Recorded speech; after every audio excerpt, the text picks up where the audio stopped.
vamos falar um pouco sobre gabinete e fontes, né? E como a gente deve proceder na parte de manutenção, na parte de verificação de fonte, limpeza de gabinete, abrir um gabinete, né? Bom, primeiro só lembrar o que é uma máquina de Von que a gente já tem estudado, né? A gente tem na máquina de Von Neumann determinou esse diagrama em blocos, disse que todo computador vai ser parecido com isso, então a gente tem a unidade central de processamentos. Nessa unidade a gente tem a unidade de controle e a unidade de lógica aritmética. A unidade de controle, normalmente ela controla os periféricos, né, e as operações da CPU. E a unidade de lógica aritmética é para fazer conta. Os periféricos de entrada e de saída são conexão do computador com o mundo externo, e a unidade de memória, nós temos a memória RAM, que é a memória principal, onde fica armazenado tudo que o computador precisa para executar no momento, e a memória secundária, que são memórias de massa, que são os discos. Os dois juntos, a memória primária e a memória secundária, a memória RAM e a memória em disco, somando-se, funcionam como memória virtual. Bom, primeiro nós vamos estudar gabinetes. Primeiro só lembrar, né? Tem muita gente que chama gabinete de CPU. Na verdade, gabinete é essa caixa metálica ou é essa invólucro, esse recipiente onde fica os componentes eletrônicos do computador, fonte de alimentação. Então, CPU normalmente é o processador. Tá? Então, essa é a diferença. Nós temos vários tipos de gabinetes e vários tipos de computador. Nós temos mainframe, computador grande, servidores, que são computadores um pouco menor, PCs, nós temos notebook, nós temos hoje tablet, celular, que podem ser considerados computador. Os gabinetes mais comuns de computador desktop que a gente tem são computador tipo Slim, que é aqueles que ficam deitados, que existe muito no Cefet, os computadores de torre, que é o que fica em pé, os mini PCs, que são pequenininhos, que também tem no Cefet hoje, normalmente a gente coloca até atrás ou então em cima para ficar, e os computadores hoje que são all-in-one, que é um vídeo com tudo dentro, que a gente vai colocando tudo dentro dele. Ok? Essa é uma visão interna de gabinete, mas é uma visão, né? Todos esses componentes eles também têm num qualquer tipo de computador. Então nós temos uma fonte de energia, né? É a fonte. Normalmente ela fica na parte de cima e a gente vai entender por quê. Nós temos os drives de CD, drive de DVD, nós temos os discos rígidos, nós temos os discos SSD, né? Nós temos a ventoinha, que é para usada para refrigerar o gabinete, tanto o gabinete quanto o processador, né? Nós temos aí a placa-mãe, placa de vídeos, placas off-board, né, que a gente vai estudar isso mais para frente, memória RAM, ok? Bom, e hoje os computadores, né, os gabinetes também, eles acompanham a fonte. Então nós temos fonte AT, fonte ATX, nós temos gabinete AT, gabinete ATX. E a gente tem os gabinetes antigos, que são os gabinetes ATX, né? Usado gabinete ATs, onde tudo era placamente off-board. O que é off-board? Não está dentro do gabinete. Então, são aqueles gabinetes onde a gente tem as placas separadas. Antigamente era assim, né? E isso dava alguns problemas porque as placas, o gabinete ficava muito cheio de placa e era muito prejudicial, principalmente a ventilação. Tá? Então, com o desenvolvimento, o pessoal construiu gabinetes ATX. Hoje, gabinete ATX ele possui os periféricos praticamente todos on-board, ou seja, na placa-mãe. Então, qual que é a grande vantagem disso?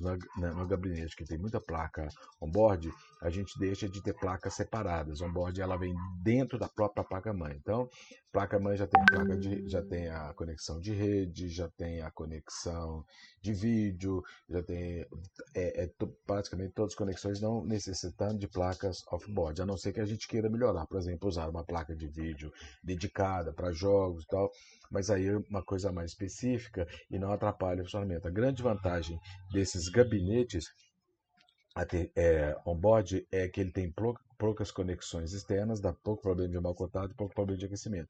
Mas para ter conexão com o mundo externo, as placas têm as conexões delas, né, que ficam junto com as placas, né, para a gente poder fazer as conexões.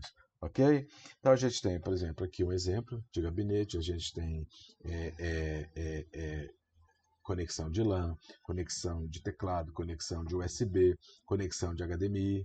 Aqui está mostrando tudo isso. FireWire, que é um tipo de conexão, GamePort, que é conexão de joystick, PS2, que é teclado, conexão de áudio.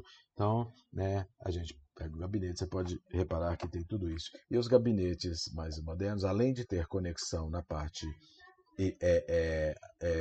atrás do computador, porque já vem junto com a placa-mãe, então você coloca a placa-mãe, isso é conectado na placa-mãe, você pode ter conexões na parte frontal também para ficar mais fácil, não ficar mexendo no gabinete para fazer conexões rápidas. Então, só para lembrar, né, a diferença entre gabinete e CPU. Gabinete, a parte metálica, gabinete onde vão os componentes, né, e CPU é o processador. Quando a gente precisar de abrir um gabinete, né, a gente vai ver que alguns gabinetes são parafusados, outros são encaixados. Normalmente os gabinetes genéricos, eles são parafusados. Os gabinetes de computadores de marca, eles são encaixados, você não precisa de chave. Nesses gabinetes genéricos, a gente precisa de usar uma chave, né, para poder desligar o computador. Normalmente a gente tem chave Phillips, mas esses gabinetes normalmente eles trabalham com chave Phillips porque são mais fáceis, as chaves Phillips são mais fáceis da gente poder parafusar e desparafusar, dar mais força para poder usar. Então normalmente o computador ele tem chave Phillips para tirar, você tem a tampa lateral. A gente normalmente começa a desmontar o gabinete pela parte contrária das conexões, porque essas conexões são onde estão a placa. Então se eu abrir isso aqui, eu não vou ter acesso às coisas do gabinete, eu vou ter acesso à placa-mãe. Então, normalmente a gente abre a placa ao contrário do gabinete, com a chave Phillips. Normalmente ela tem um encaixe. Então você tira o parafuso, chega a placa um pouquinho para trás que ela vai sair. Na hora de colocar, você faz a mesma coisa. Você coloca ela um pouquinho para trás e empurra ela para ela caber. É exatamente isso daqui que está mostrando. Você tem que chegar ela para trás, tá vendo? Tem uma função aqui, porque a placa aqui ela tem uns encaixes que você encaixa nele lá. Bom, isso aqui é só para vocês fazerem uma pesquisa e verem aí quais são esses componentes, né? Por exemplo, o componente 1 é o Ventoin, estou deixando uma dica para vocês verem os outros componentes que a gente acabou de estudar, né? Bom, uma coisa importante que a gente tem nas CPUs, nos gabinetes, é ventilação, é muito importante, porque a gente trabalha com sinais elétricos, componentes discretos, eu já falei que a corrente de elétron circula, vai produzir calor, né? E isso é prejudicial para o computador, porque os computadores são muito sensíveis. Então, por exemplo, a temperatura máxima admissível do gabinete é de 45 graus. E se eu vou colocando coisas com a velocidade maior hoje, eu vou dissipar muito calor. Então, eu tenho que colocar um sistema de ventilação no meu gabinete para poder resfriar o gabinete. Então, a gente tem normalmente cooler de processador, que é para resfriar o processador, não só um cooler, mas a gente tem uma parte metálica que é umas aletas que é usado para resfriar, e essas aletas ainda colocam uma pasta térmica que é para ajudar a fixação. A gente vai ver isso em outro momento. Tá? Então a gente tem esse ventilador que fica em cima do processador, e a gente tem normalmente também um ventilador de gabinete que é para ajudar a circular o ar no ambiente. Só de a gente lembrar, né, que um ventilador ele pode ser ventilador e exaustor, dependendo da posição que você colocar.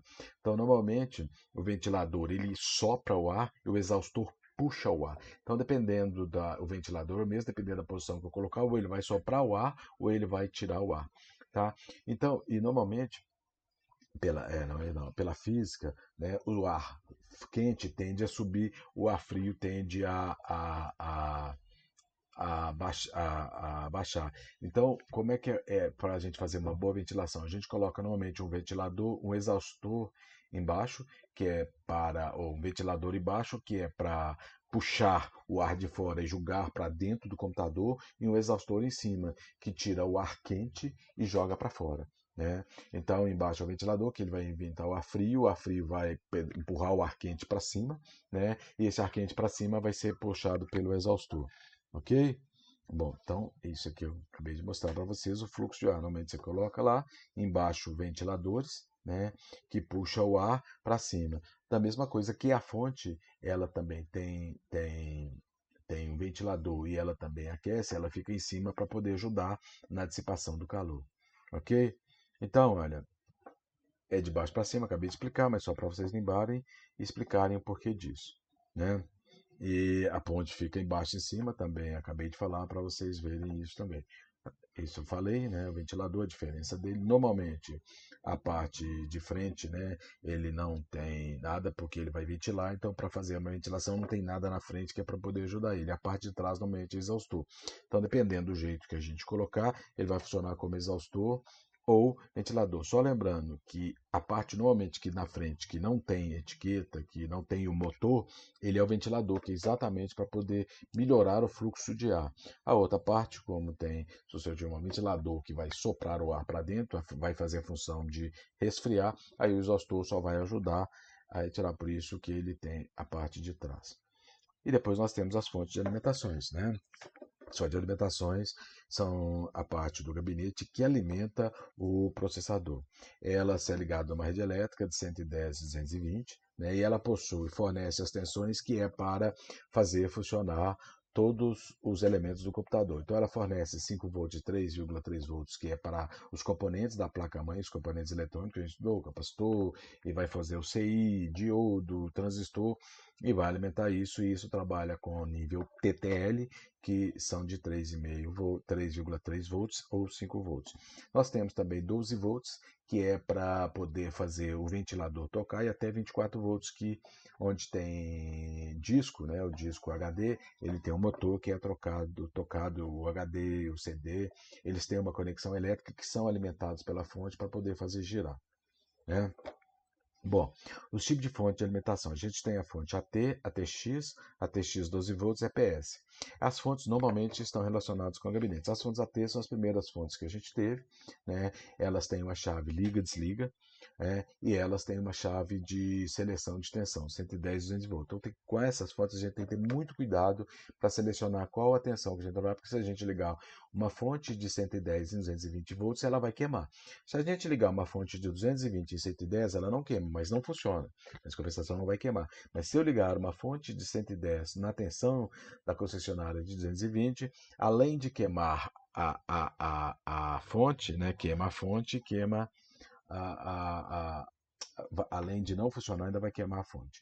As características da fonte, que a fonte é AT, ela possui dois conectores que são idênticos, tá? E são ligados no conector. É muito comum a gente trocar esses conectores e queimar a placa. Então, por isso que quando eles desenvolveram a fonte ATX, eles desenvolveram um conector só e ele só encaixa de uma maneira, pelos os plugs que ele tem, você não consegue encaixar ele de outra maneira.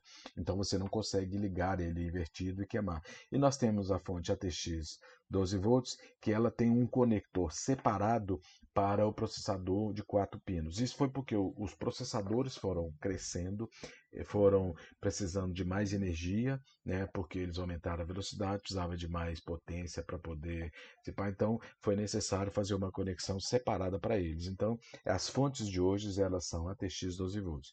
E foram crescendo mais ainda, nós fomos tendo as fontes EPS de 12 volts, que elas têm um outro conector de mais 4 volts. Só que em vez delas terem dois conectores de 4, elas têm um conector de 8 pinos, ok?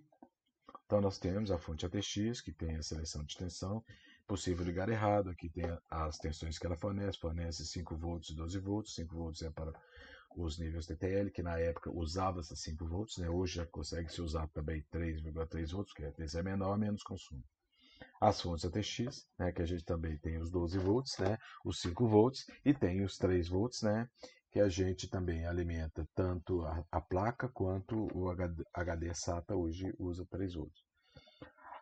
As fontes ATX, as mais antigas, eram linear, e aí a gente teria a chave também. Você não tem chave liga-desliga, elas funcionam com um toque de energia, né? Você dá um toque no botão, não é liga-desliga, não tem duas posições, 0, 1 é uma posição só, você dá um toque, ela emite um sinal para a fonte carrega e traz. Tá? Então a diferença de uma fonte AT para uma fonte ATX 12 volts EPS é que elas não trabalham com chave liga-desliga, elas trabalham com chave de pulso. Você dá um pulso, emite um pulso, ela faz carregar a fonte. Isso também é um grande problema, porque para eu testar a fonte AT eu não preciso ter carga, basta eu ligar que a fonte vai funcionar. Na fonte ATX eu tenho que ter uma carga, então eu tenho que fazer um curto, colocaram clips entre dois pontos da fonte para ele simular uma carga, para poder fazer a fonte carregar e testar a fonte, a gente vai ver ainda. A fonte é tipo ATX, que funciona com pulso linear, ela tem a chave de 110 e 220 volts. A fonte chaveada, que é hoje a mais moderna que tem, inclusive celulares tem fonte chaveada, a televisão tudo é fonte chaveada, você não precisa se preocupar em ligar ela em 110 e 220, ela já vem pronta. Você pode ligar em qualquer tensão, ela funciona de 110 volts até 240 volts, ok? Então a fonte ATX vem com aquele conector, né? Ela pode ser do tipo linear ou chaveado, conector de 4 pinos, né? Para conectar próximo à CPU para ligar. A fonte EPS, né? Ela tem 8 pinos, né? Conector, né? Porque aumentou a quantidade, veio SATA, veio outras coisas, então necessitei colocar mais conexões. Tá? A diferença da fonte ATX 12V para a fonte APS é que a fonte EPS ela tem um conector de 8 e a fonte ATX 12V com um conector adicional de 4 pinos. Ok? Bom, e é importante quando a gente vai colocar uma fonte, trocar uma fonte do computador, a gente vê a potência que estuda. A gente já viu lá, a potência é o produto da corrente pela tensão. É a produção de trabalho que eu vou aplicar uma tensão em determinada carga. A corrente é que vai circular e levar essa carga a fazer trabalho, e esse trabalho é a potência que ele vai gastar. Então, a potência ele vai dizer para mim o consumo de energia que o computador vai procurar. Então, um computador, hoje em dia, ele normalmente não trabalha com uma placa de 400 a 500 watts é o normal dela. Mas para jogos, por exemplo, você precisa de uma placa de vídeo separada que vai produzir mais energia, você precisa às vezes de fonte de 600 a 700 volts. Então, quando você compra a fonte, ela vem com essa plaquinha atrás dela explicando para você, olha, essa tensão aqui, ela trabalha com 420 watts, é o máximo que ela tem, tá? Ela pode trabalhar de 110 a 230 volts, de a frequência de 60 Hz, corrente de 10 amperes, de 6 a 10 amperes, tudo chaveada, tensão de saída de 3,3 volts, né? 5 volts, tá? 12 volts, e aqui a corrente que elas podem produzir, tá? Nessa função, e aqui a corrente que ela vai produzir e a quantidade de potência que ela vai consumir. Tá? Então essa fonte você pode colocar coisas para alimentar a memória, placa-mãe, placas on-boards, né? Aí também tem diferença. A placa on-board ela possui tem que usar mais vantagens do que a off-board, né? Porque as placas são separadas. Aqui cooler, mouse, teclado, tudo isso é alimentado pela fonte, então a gente tem que levar em conta para calcular a potência que ele está consumindo. Ok? E eu também tenho uma outra coisa que é da classificada da fonte, que é a eficiência. Lógico que fontes mais baratas têm eficiências menores, fontes mais caras têm eficiência maior, até isso pesa. Por exemplo, eu tenho atrás da fonte um selinho que vai dizer para mim se ela é bronze, silver. Uma fonte de titânio, ela tem maior eficiência do que uma fonte plus.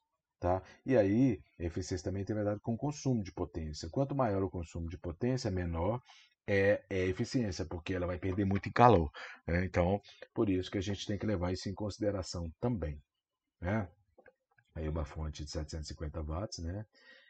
Mostrando para vocês, né?